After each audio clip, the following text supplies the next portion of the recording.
I'm Carol Morrison. I'm a printmaker and artist, and I'm going to cut a color separation for a plate that I made. I'm working on a piece of wood, and there's all kinds of tools that you can work on when you're working on wood. And this is a tool that'll gouge out some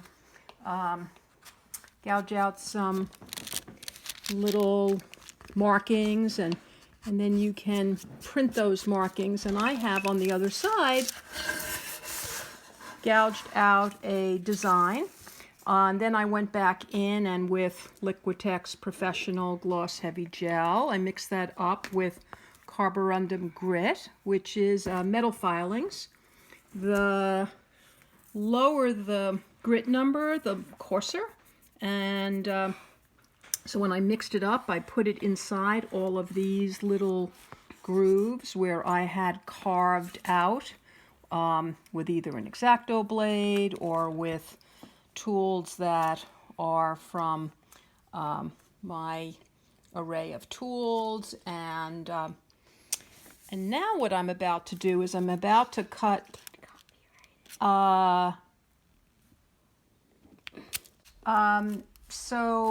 So now what I'm about to do is I'm about to cut a overlay for this plate because I want to do some color separation.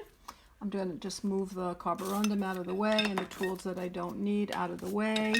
And good idea to have a little brush next to you so that you can just keep your area clean.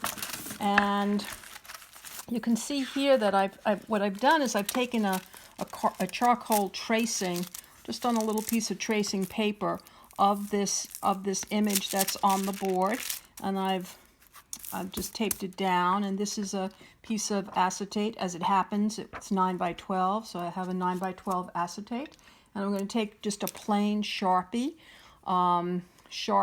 fine point permanent marker. They're like very inexpensive, and they're really useful. And I'm just going to start to mark out what the dominant shapes are on the print, because I want to be able, when I roll this out, I want to be able to do some color separation. And this will give me some of the easier ways to figure that out. And I kind of see this as maybe a dancing figure. So I'm going to do that.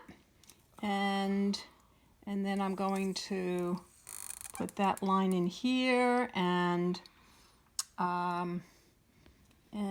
that's going to be pretty much it. I guess the question is whether or not I want to cut this out as that defined a shape, or do I want to make it a little bit less defined? Maybe I want to make it a little bit less defined. And so what I'm going to do now is just take a X-Acto blade, and I'm going to cut this out. And the acetate itself is pretty tough, so you want to press firmly and keep moving the knife, and you can always go back in if you need to just make it release. And you can see that where I've cut and where I haven't cut. And I'm going to just cut out this piece here. And what I will have now is a piece separated. And if I wanted to, I could do another cut in here. Right now I'm not going to do that. And that's pretty much it. I'm just going to continue on with the rest of the cutting. Not sure if I want to define this shape or if I want it to be much more of a just continuous shape.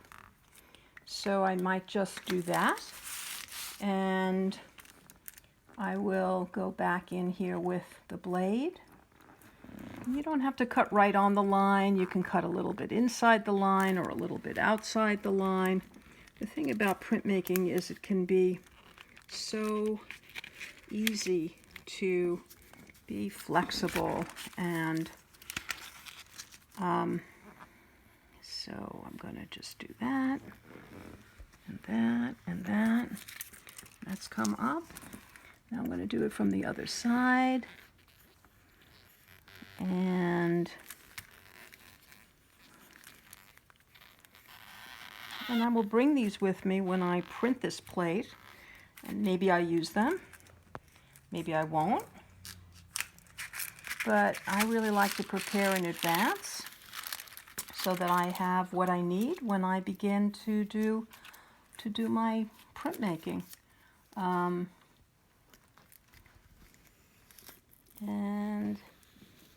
that's pretty much it. So there you have it, 2 shapes. Wherever it doesn't snap off, you can clean it up later. If I wanted to, I could go back in there and clean that up. There you go. It's done. Over and out. Please leave likes and subscribe. Follow my Instagram at carolmorrison8623. Thanks.